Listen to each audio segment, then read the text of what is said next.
So very good morning to all of you. This is doctor Manish Choubey.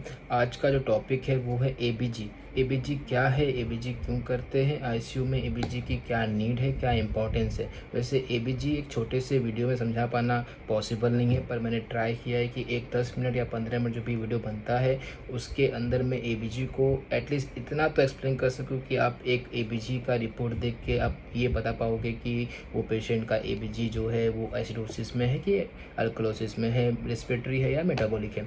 तो basically ABG क्या होता है और एबीजी क्यों करते हैं। एबीजी का जो मीनिंग है, फुल टर्म जो है वो है आर्टेरियल ब्लड गैसेस। तो हम जब आर्टरी से ब्लड निकालते हैं उसमें जो ब्लड होते हैं उसमें काफ़ी गैसेस वगैरह होते हैं।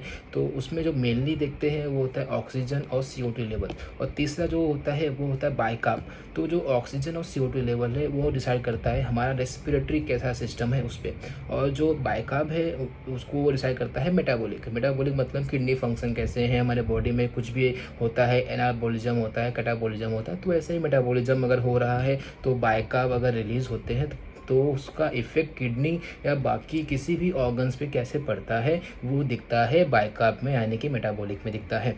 तो सबसे पहले एबीजी क्या होता है ये हमने जान लिया। अभी एबीजी में हम क्या क्या देखते हैं। एबीजी में जो हम मेन चीज़ देखते हैं वो होता है पीएच, दूसरा आता है बाइकार्ब, तीसरा आता है PCO2, तीसरा आता है PO2, और एक होता है ऑक्सीजन लेवल कितना है। बाकी बेस एक्सेस काफ़ी और भी चीज़ें होती हैं जो कि मेजरली हम देखते नहीं हैं, पर इतनी अगर चीज़ें आपको देखनी आ गई तो आप एक एबीजी को अच्छे से देख सकते हैं। सबसे पहले पीएच कितना होता है, पीएच कितना होना चाहिए और पीएच क्या होता है। तो जो पीएच होता है वो होता है negative log of hydrogen ion. तो negative log of hydrogen ion ये केमिस्ट्री का एक टर्म है जो कि यहाँ पे मैं ब्रीफ में एक्सप्लेन नहीं कर पाऊँगा क्योंकि बहुत लोग को समझ नहीं आएगा। तो पीएच मतलब आप बेसिकली अपने माइंड में ऐसा रखिए कि अगर बॉडी के अंदर हाइड्रोजन का कॉन्सेंट्रेशन बढ़ता है, हाइड्रोजन का कॉन्सेंट्रेशन अगर बॉडी के अंदर बढ़ता है तो पीएच कम होगा। अगर बॉडी के अंदर हाइड्रोजन कम होता है तो पीएच बढ़ेगा। इसका मतलब ये होता है कि pH is inversely proportional to hydrogen ion. तो अगर बॉडी के अंदर हाइड्रोजन बढ़ता है तो पीएच कम होगा, अगर बॉडी के अंदर हाइड्रोजन आयन कम होता है तो पीएच बढ़ जाएगा। तो ये होता है पीएच और हाइड्रोजन कॉन्सेंट्रेशन आयन का डायरेक्ट रिलेशन कैसा होता है। दोनों एक दूसरे के इन्वर्सली प्रोपोर्शनल होते हैं।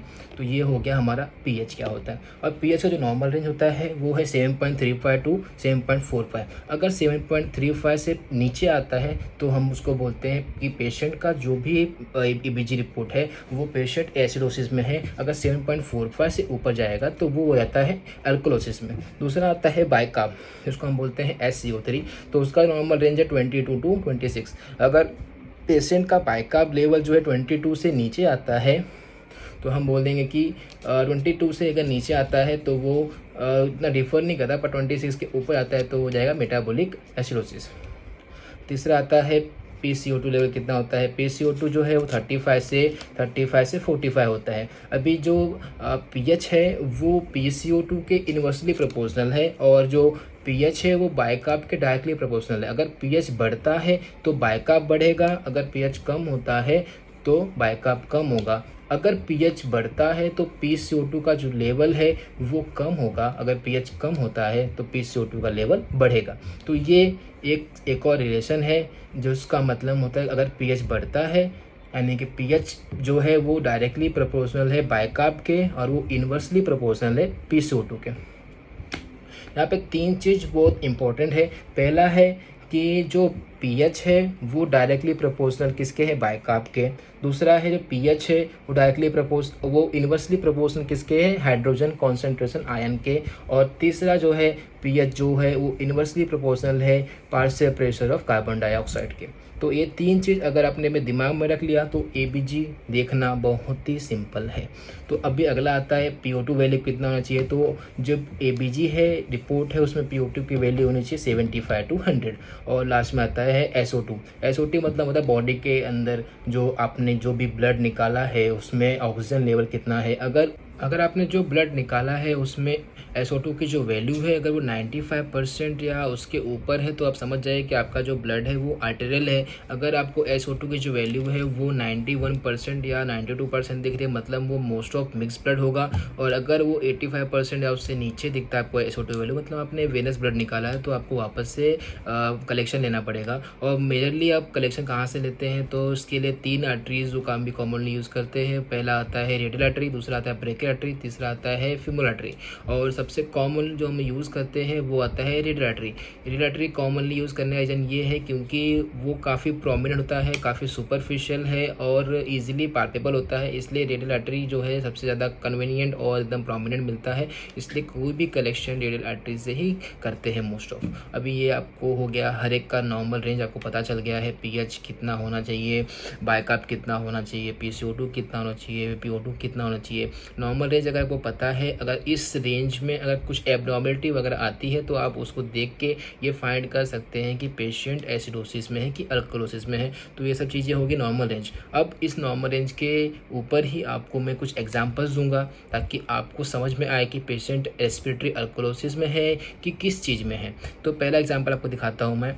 जो पहला एग्जांपल आप देखेंगे तो वो है इसमें पीएच जो है वो 7.3 है, PCO2 जो है 38 है, बाइकार्ब जो है वो 20 है और SO2 जो है 96% है। अब 96% अगर यहाँ पे SO2 है मतलब कि ये जो हमारा सैंपल है वो आर्टेरियल ब्लड ही है। पीएच जो है वो 7.3 है। अब पीएच यहाँ पे देखिए डिक्रीज हुआ है, इसका मतलब ये जो है पेशेंट का जो ब्लड है वो एसिडोसिस में है पेशेंट। और बाइकार्ब भी कम हुआ है, यानी कि बाइकार्ब अगर कम होता है तो ये पक्का का मेटाबॉलिक में है। तो ये हो गया एग्जांपल ऑफ मेटाबॉलिक एसिडोसिस का। अब एक और एग्जांपल आपको लेता हूँ मैं मेटाबॉलिक अल्कलोसिस का। तो मेटाबॉलिक अल्कलोसिस का जो सेकंड एग्जांपल है उसमें पीएच जो है वो है 7.47, बाइकार्ब जो है वो है 28, PCO2 जो है वो है 40, SO2 जो है 97%। 97% मतलब में आर्टेरियल ब्लड है। अब इसमें पीएच जो है 7.47 में पीएच बढ़ा है तो देखिए बाइकार्ब भी बढ़ा है, यानी कि पीएच और बाइकार्ब का डायरेक्टली प्रोपोर्शनल यहाँ पे है। तो ये जो केस है इसमें पीएच का रेंज बढ़ा हुआ है, बाइकार्ब बढ़ा हुआ है, PCO2 लेवल नॉर्मल है। इसका मतलब ये जो सेकेंड एग्जाम्पल है ये भी एक तरह से मेटाबॉलिक अल्कलोसिस का ही है। अब भी तीसरा एग्जाम्पल लेता हूँ मैं, उसमें जो पीएच जो है वो है 7.2, बाइकार्ब जो है वो है 24, PCO2 जो है वो है 80 और जो SO2 है वो है 94%। अब इसमें अगर आप देखोगे तो जो पीएच है वो है 7.2, वैसे ही बाइकार्ब जो है वो है 80, यानी कि पीएच अगर कम हो रहा है तो यहाँ पे जो PCO2 वैल्यू है वो बढ़ रहा है और बाइकार्ब जो है वो नॉर्मल है, यानी कि ये इसमें PCO2 बढ़ा हुआ है और पीएच कम हुआ है, यानी कि एग्जाम्पल ये जो है वो है रेस्पिरेटरी एसिडोसिस का। अब जो नेक्स्ट एग्जांपल है एग्जांपल नंबर 4, उसमें अगर देखोगे तो पीएच जो है 7.5 है, बाइकार्ब जो है 26 है, PCO2 जो है 29 है, SO2 96% है। यहाँ पे पीएच बढ़ता है तो PCO2 का लेवल कम होता है, यानी कि पीएच जो है वो इन्वर्सली प्रोपोर्शनल जो है PCO2 के है और यहाँ पे बाइकार्ब नॉर्मल है, यानी कि पीएच बड़ा है मतलब अल्कोलोसिस है और PCO2 वैल्यू कम हो गया मतलब रेस्पिरेटरी पे इफेक्ट कर रहा है, यानी कि ये एग्जांपल हो गया रेस्पिरेटरी अल्कोलोसिस का। ठीक है, अभी ये सब हो गए हैं, आपको एग्जांपल्स हो गए हैं कि पेशेंट का अगर एग्जांपल्स हो गए कि पेशेंट है अगर उसका नॉर्मल रेंज इतना है, एबनॉर्मल रेंज कितना होगा उस हिसाब से। अब केसेस जो आपको आईसीयू में आप देखोगे कि एसिडोसिस कौन से डिजीज़ में या फिर कौन से पेशेंट को अगर डायग्नोस करोगे तो उसमें क्या क्या दिखेगा वो चीज़ के हिसाब से अब मैंने कुछ एग्जांपल्स निकाले हैं। वो है जैसे कि रेस्पिरेटरी एसिडोसिस किस किस जगह पे यानी कौन कौन से पेशेंट में दिखते हैं। तो रेस्पिरेटरी एसिडोसिस जो है वो दिखता है अगर कोई पेशेंट है उसका अगर एयरवे ऑब्स्ट्रक्शन हो गया हो, COPD में दिखता है, अस्थमा है पेशेंट को उसमें दिख सकता है। अगर कोई पेशेंट वेंटिलेटर पे है तो अगर उसका ET अगर ब्लॉक्ड है तो उसमें दिख सकता है। अगर पेशेंट को मस्कुलर डिस्ट्रॉफी है तो उसमें दिखेगा, सीएनएस डिप्रेशन है उसमें दिखेगा, और अगर किसी पेशेंट को रेस्पिरेटरी पैरालिसिस है तो उसलिए उसको दिखेगा। ठीक है, अभी अगला आता है रेस्पिरेटरी अल्कोलोसिस। क्या होता है वो किस में दिखेगा? रेस्पिरेटरी अल्कोलोसिस मतलब होता है कि CO2 लेवल कम हो गया हो। अगर पेशेंट रैपिड ब्रीदिंग करता है, इसीलिए होता है उसमें। अगर सैकोजेनिक हाइपरवेंटिलेशन पेशेंट को हो रहा है, इसीलिए हो रहा है। अगर कुछ ड्रग्स वगैरह एक्स्ट्रा ले लिया है, साइकोटिक ड्रग लिया है, तो उसकी वजह से रेस्पिरेटरी अल्कोलोसिस में पेशेंट जाता है। अभी अब एग्जाम्पल जो है वो मेटाबॉलिक अल्कोलोसिस। मेटाबॉलिक अल्कोलोसिस जो है वो दिखता है वॉमिटिंग के केसेस में, आरटीएस पेशेंट कुछ कर लिया है तो दिखता है, एक्सेस अमाउंट ऑफ डायरेटिक अगर पेशेंट ने लिया है तो दिखता है। और एक सिंड्रोम है जिसका नाम है जिएटेल-मैन सिंड्रोम, ये मैं कभी दूसरे टॉपिक पे बनाऊंगा इसके बाद वीडियो। और एक आता है बार्टर सिंड्रोम, कभी टाइम मिला तो इस पर मैं एक लेक्चर लूँगा, बार्टर सिंड्रोम क्या होता है उस पर।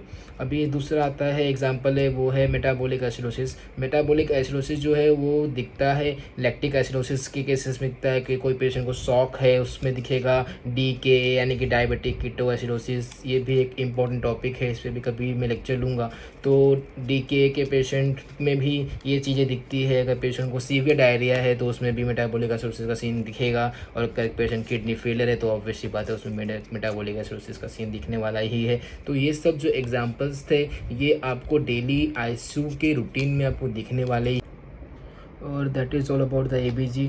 होप आपको वीडियो काफ़ी पसंद आएगा। और कुछ टॉपिक्स है जिस पे आगे भी वीडियो में लूँगा, तो आप ऐसे ही बने रहिए और लाइक कमेंट एंड सब्सक्राइब कीजिए। Thank you very much.